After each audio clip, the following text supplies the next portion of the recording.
Hello, welcome dear youth linkers to our second project webinar.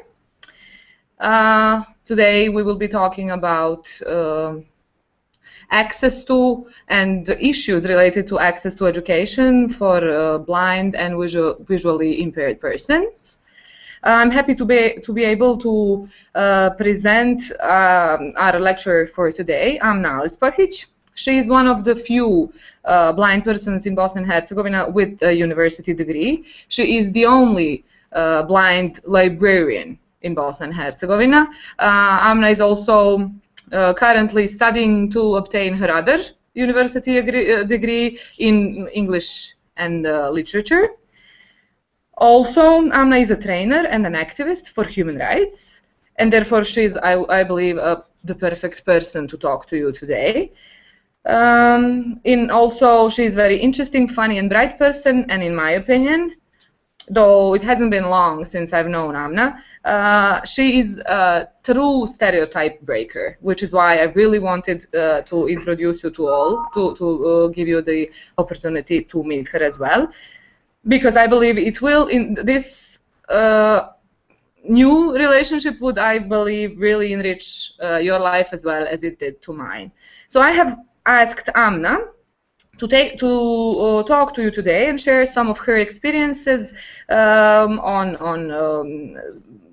how she undertook her own educational path, which will provide you with a good sense of what are real obstacles when it comes to access to education to blind people in Bosnia and Herzegovina.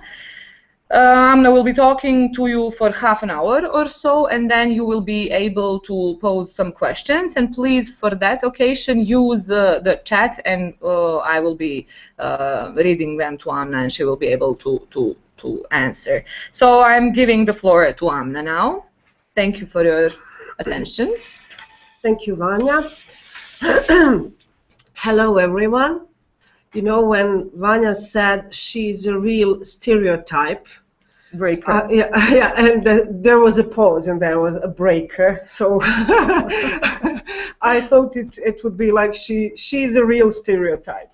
So I'm very glad, and it's my great pleasure to be here today. And first of all, I want to thank Vanya because she invited me for this webinar.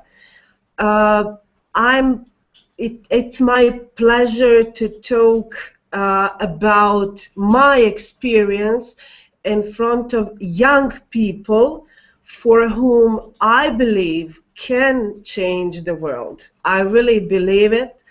And that's why I will really do my best to explain the situation in which I have been attending my education. I will talk about challenges, I will talk about good and bad things, and of course I will be very happy to answer your possible and impossible questions, each kind of. So, as Vanya said, my name is Amna Alispahic, and I'm quite normal person. It just happened to me to be blind, and I was born blind. And I intentionally emphasize this because my journey, my entire journey happened under the impact of my blindness. Like, I didn't lose my sight later in life, so I didn't have to adapt myself to a new condition. I've been living with the blindness, and I'm very happy not to live with the blindness, but actually to be able to overcome disability. How and what the society, what we can do to help blind people and other persons with disabilities to live better lives, to have more intensive lives. That is what we'll be talking about today. Actually, there are 3 topics I will be talking about. One is my personal experience in the process of education. Second one is actually inclusive education, legislation, opportunities, how this issue is being or not being addressed in Bosnia and Herzegovina. And the third topic will be actually what the society could do, what the people in their everyday lives could do to make lives of persons with disabilities easier. So let's go for a first topic that I'll be talking today about. It happened that I was since 1992. I'd been attending so-called special school for the blind, where I learned how to read and write Braille. I learned some basics of mathematics. I'm not so happy about it. When the war in Bosnia and Herzegovina started in 1992, actually I was not able to attend special school anymore. And what happened in 1993, schools in Sarajevo started working again, and my parents, of course, wanted me to attend, let's say, mainstream school. When they went to teachers, to director and a pedagogue of that school, the answer was no. How could one blind girl attend mainstream school, given that they never faced such situation, that they never had a blind student among other students, and that they don't have the experience. So my parents said, okay, just let her go to school for 1 week, and then if she doesn't succeed, okay, we'll take her back home. What happened actually is that I found myself there, and I started attending mainstream education when I was 12. So it's also a very important fact, because in that age, children, especially if they are different in any mean, they become very insecure.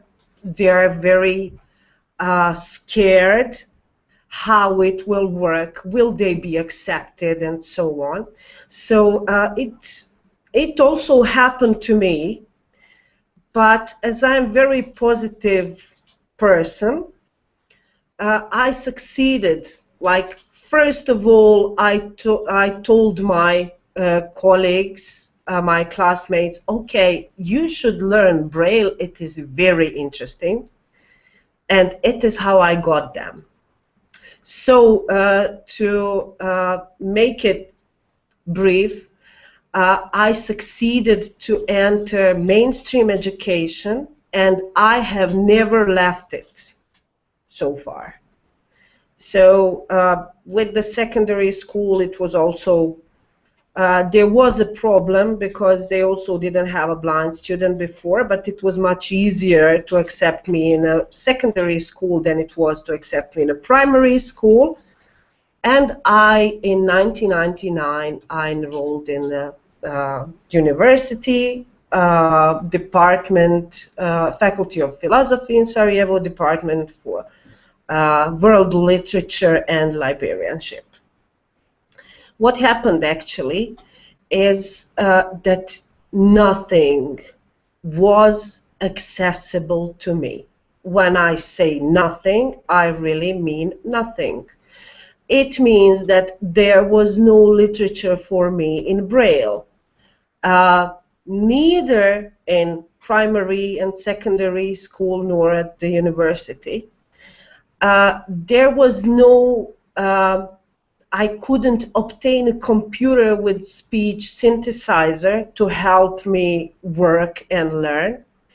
There was, you know, to have a scanner, it was left to companies, not to individuals.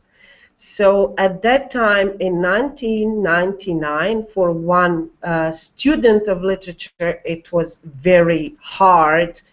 Even if you do not have a problem with your sight, it was hard to study literature. And imagine for one blind student without assistive devices, without the equipment, how it was and how it could be at the time.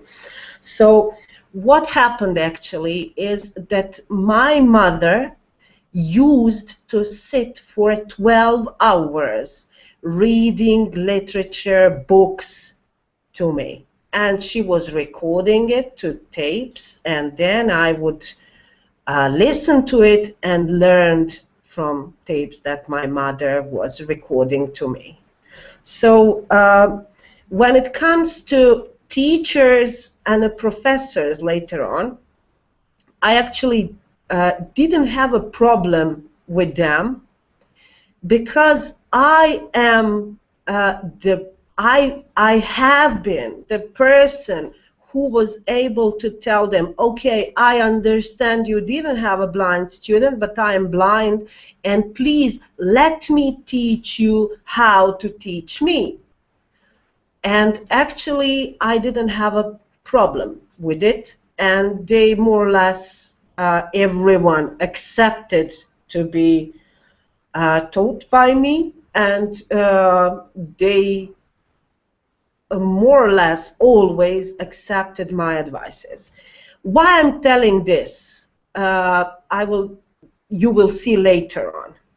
So I just want to emphasize here that I was one blind student, and that the state legislation system had provided nothing for my education as a blind person. So everything, how I was treated, how I learned, how I was teaching them, everything depended mainly on me. So, but when I start talking about the inclusion of persons with disabilities to the mainstream education, I will tell you more about the role. My second university that I have been attending for much more than I should, because okay, I didn't have neither time nor willingness to sit and learn for my last exam at the university. That's attending the second university. It was not such a big deal. Why I say that? Because of technology, because of assistive devices. Meanwhile, computers took very important part in our lives. Scanners are something you can obtain for 50 euros if you are lucky. So I obtained some assistive devices like a scanner, like a computer, And the only problem, and when we are going back to the state at that point, is that I had to use open source a screen reader to read me content of the screen, because there is no opportunity for one individual to pay for or to obtain one expensive, very expensive screen reader that would help me, okay, to read and write on a computer. So I had to use this open source screen reader. Never mind, I succeeded, and to be compared, these two universities I have been attending, it is very hard to compare it, actually, because I had many troubles studying in 90s and the beginning of 2000. And with the second university, it was much easier, because I didn't have to depend much on anyone.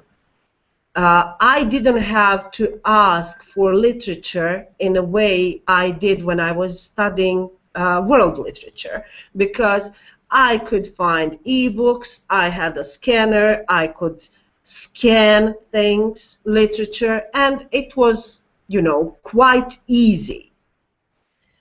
Again, I say, maybe if some other person would be on my place and in my position, it wouldn't be so easy.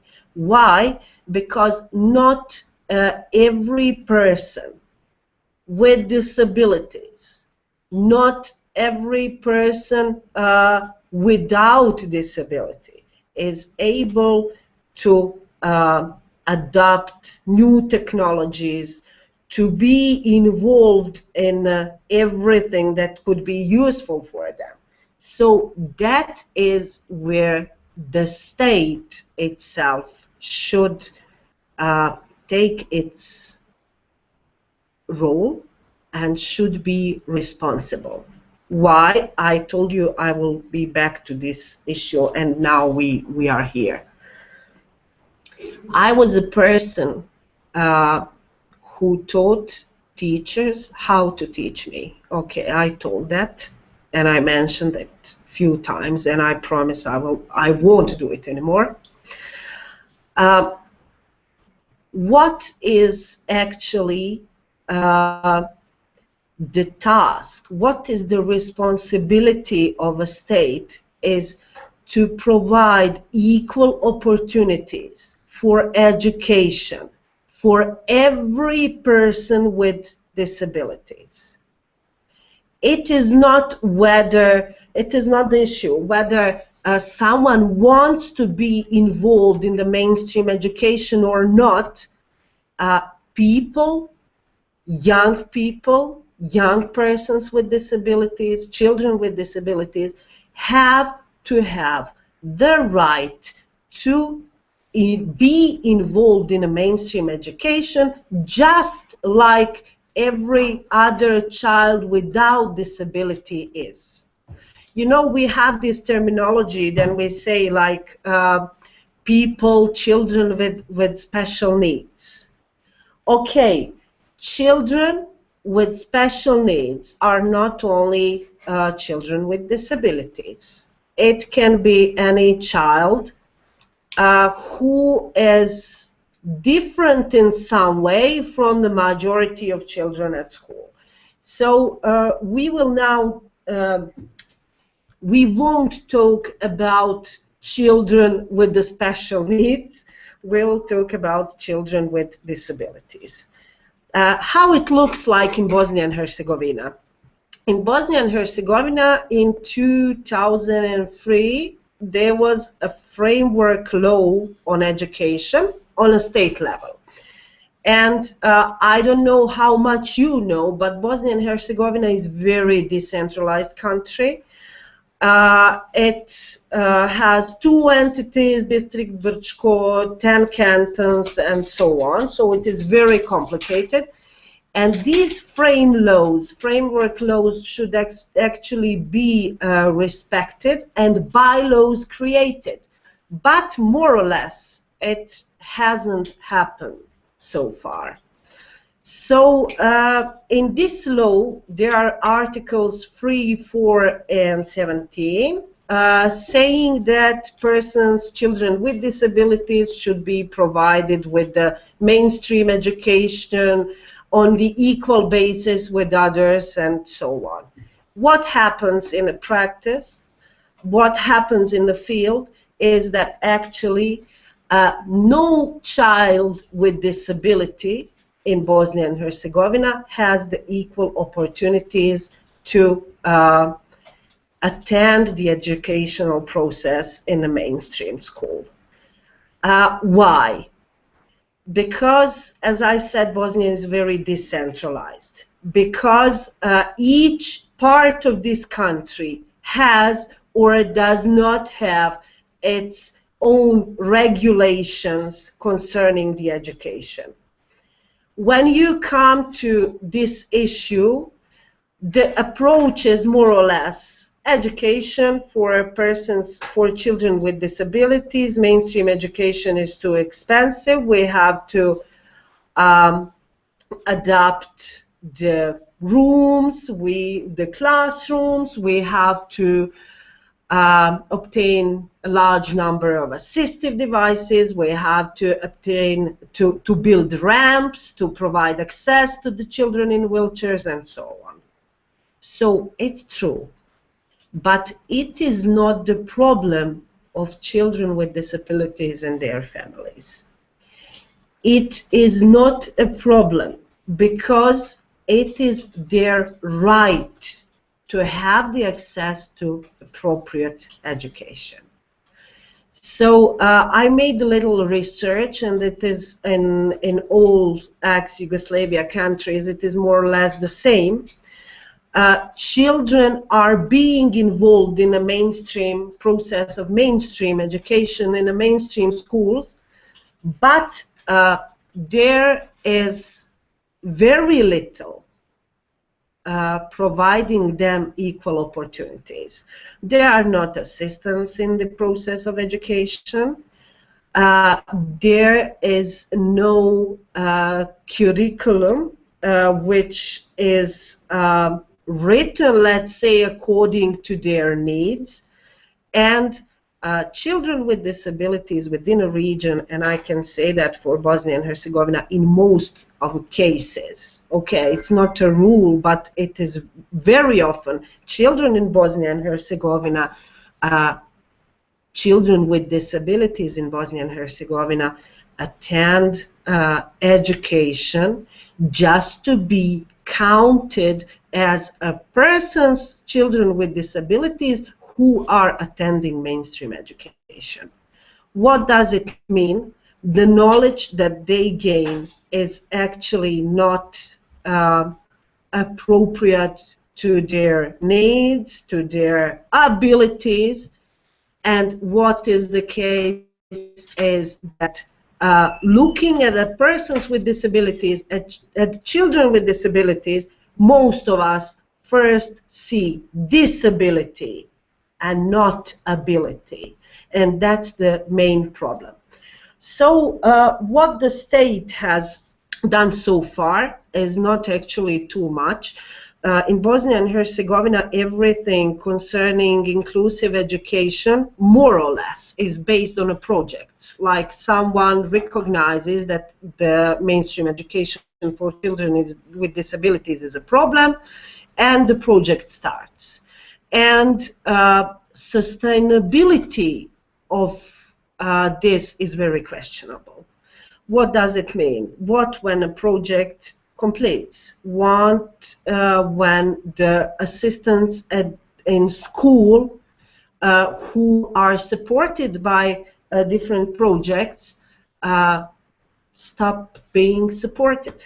What will happen? So it is, and I'm sure it is the case in your countries as well, it is something that has to be resolved throughout the system. Equipment, assistive devices, accessibility of the schools, and also curriculum. So it is where state should work, and not people from non-governmental organizations with their projects. It's okay to work with it, but legislation is something that has to be changed to meet the needs of all children with disabilities and without disabilities. I hope I was clear here. If it was not clear, or if you think that I'm too much wrong, of course you may reply and you may ask questions. So what to be done, and accept this legislation and accept this systematic approach towards these issues is something that you can work on also.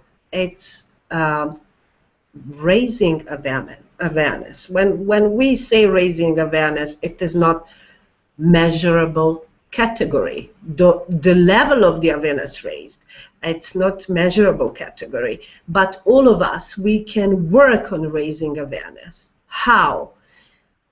You see me today in front of you, and I said at the very beginning, okay, I'm normal, it just happened to me to be blind. So I don't know if you agree with me, but I think it's true. Like, I'm able to talk to you, I'm able to deliver a lecture, I'm able to say what is my opinion about this issue. So I am quite normal. Even if I have difficulties to communicate, I have imagine that I have some difficulties to communicate and to understand. What would happen? I have many remaining abilities that are not about the communication and approaching people and understanding things. I can do something else. So please, when we are talking about raising awareness, keep in mind that every human being in this world is able to do something. So let's think about abilities, not about disabilities.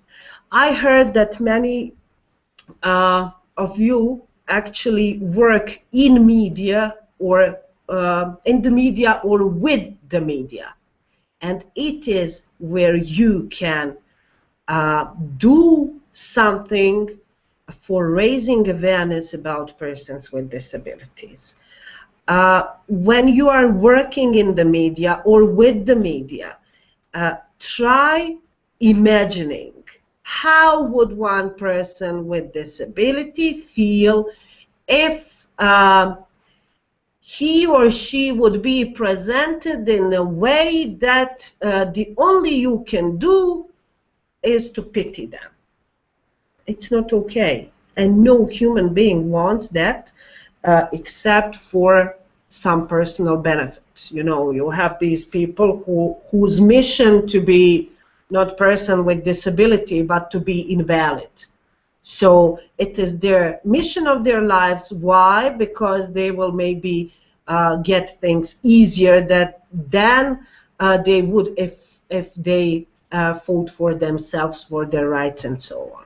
So try to think in a way that presenting persons with disabilities is very responsible mission, because the media is able to change, to raise awareness and to change attitudes.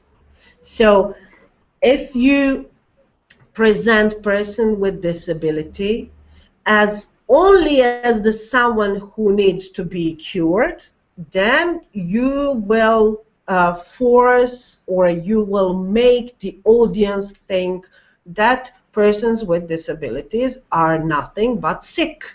And it is not true. disability is more or less never about disease only. It is a condition, unchangeable condition. So it is the medical approach shouldn't be used when you write and speak about persons with disabilities. The same thing is with a so-called heroic approach. If you present the person with disability in the way that she or he can do much more than other ordinary people, then audience will have an image that each person of disabilities with disabilities is some extraordinary person. Okay, so there are achievements maybe that and challenges that persons with disabilities are facing, and it's much harder for them to achieve something, but they are not heroes because of it. Even if they are, even if they think about themselves they are, it is not so good to write about it in that way, because for example, you will look at me, I'm blind, and you will think that all blind people are so annoying and boring just like I am. It's not true. So you have many blind people who are very interesting persons and human beings just as everyone else. The way the media should write about persons with disabilities is actually so-called human rights approach. What does it mean? It means persons with disabilities have a right to access to education, to be employed, to have family, and so on. So when presented in the media, persons with disabilities should be presented in a way to say what the state, what the society did or didn't do to make lives of these people easier. So it's not about person. Human rights approach says that it depends on me whether I want to go working. It depends on me whether I want to enroll into university, but it is responsibility of the state to provide me with the equal opportunities with others. So I'm here to decide what I have to do and what I won't do, and state and society is here to provide the opportunity. Opportunities are very rarely provided, so that's the way how to think when it comes to presenting persons with disabilities in the media. What time is it? Okay, you've been talking for 40 minutes, so maybe... Oh, so if you have a questions, I will be glad to answer. If you disagree with me, if you have different experiences, so feel free to share it with me. As we agreed, you can type in your comments and your questions, and we're also to welcome our new participant who joined us at some point, also I think Lana, so hello to you. So I welcome your questions.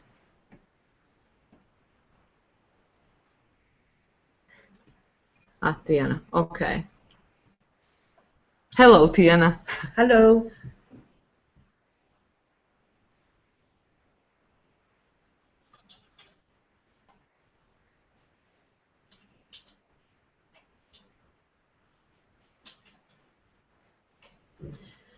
I don't see very well, but I'm thinking that we are to get some question. If you're typing a question, could you please nod just to... No? Lana? Okay.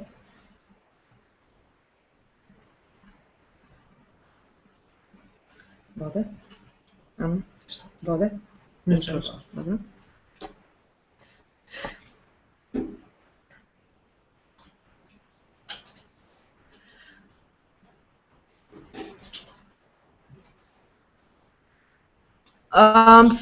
Okay, until we have some questions ready, maybe I could ask you, Amna, to tell us more about your practical experience with journalists or young journalists that you had in Bosnia and Herzegovina, teaching them and talking about to them about the issues that you just actually finished your lecture about.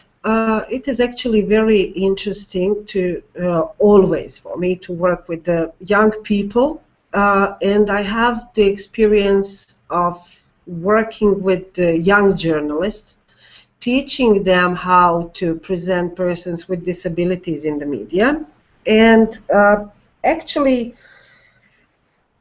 many of these young people think that when I'm talking to them, they think that there is nothing bad in presenting persons with disabilities in the way that they are like heroes, using this heroic perspective.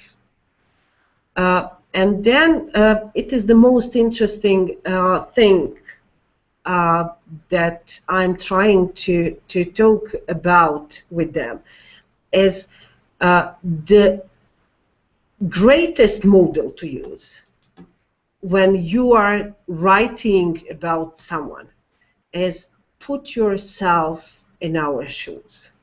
So at the last seminar I had with young journalists, I asked them a question. Like they told me, okay, you have a family, you are a hero, you as a blind person succeeded as a wife, as a mother, whatever.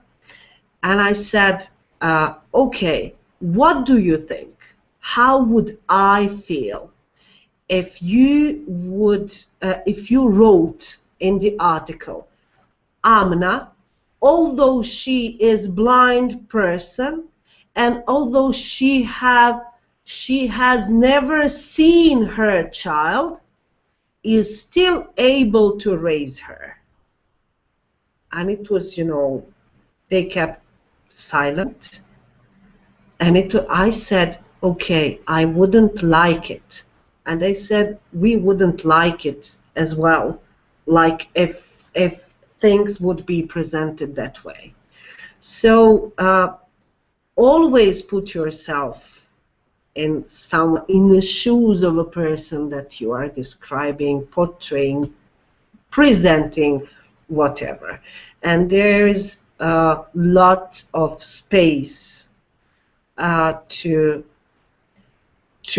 think about disability phenomena, like about the category or appearance or whatever that should be involved in a mainstream society. When I say that, I don't find it like some illusion or something that will happen or will not happen. It has to happen because, as I said, every person with disabilities has many abilities that actually rarely can be seen because ordinary people, and I'm sorry for this term ordinary, but people from a mainstream society are more or less focused only on a disability. Thank you, Amna. I will read you now a comment by one of participants, Lana Nikolic. She says, I would just like to comment and to say that all things I heard are very familiar to me. And as I'm working in media as a blogger and radio journalist, I'm trying to do exactly as you say. I have met the heroic approach, and many people see me that way as I have a disability. That is why in my personal work and in Youth Initiative for Human Rights work, I am trying to make that human rights approach a normal, usual approach. I think that this kind of webinars are very important and that they should be more often and to reach more people. And of course, this was very interesting even to me, that I'm familiar with all of this very much.